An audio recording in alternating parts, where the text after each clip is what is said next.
Alors, tutoriel sur la corne de gazelle. Donc la corne de gazelle, c'est à la fois décoratif, puis on peut s'en servir aussi dense, pourquoi pas, ou de support. Donc là, on l'a sur un petit galet avec l'idée de faire une suspension, de poser des petites fleurs, sympa. Donc ici, on a un petit nichoir à oiseaux, réalisé par Pierre.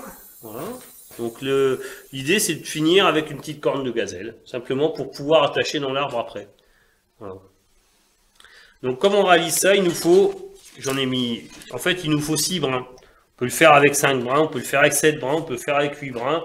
Généralement avec 6 c'est pas mal. D'accord. Donc là, c'est un petit peu, pour ceux qui connaissent le point du hocher, finalement on peut dire que c'est le point du hocher à plat. C'est-à-dire qu'ici, je vais prendre mes 1, 2, 3, 4, 5, 6. D'accord, vous les voyez bien mes brins. Ils sont là par contre, je fais l'effort vraiment de les mettre en éventail. C'est-à-dire qu'il faut qu'ils soient vraiment à plat. Je vais prendre le brin le plus à l'extérieur. Je le passe, on va dire, sur 1, 2, 3, 4 sous 1. Il passe sur 4 sous 1.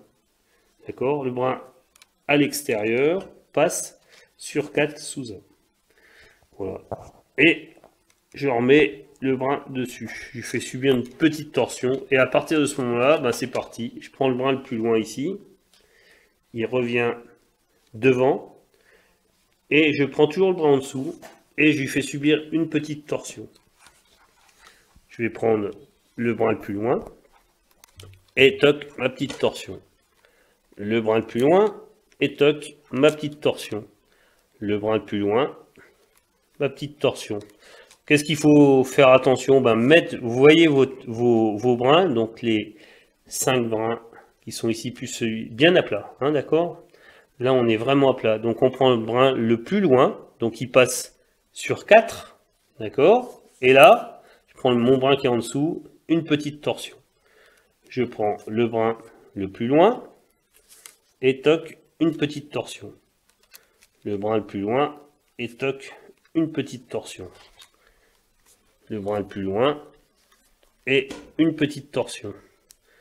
Et en fait, en faisant ce mouvement, tout naturellement, comme ici, mon passage est plus long, ici, ça va avoir tendance à tourner en gros naturellement. Alors pas tout à fait comme vous le voyez sur l'objet fini, mais en tous les cas, ça prend une courbe. La courbe, on verra qu'à la fin, on peut la gérer un petit peu comme on veut, mais enfin le principe de base, c'est celui-ci. Voilà.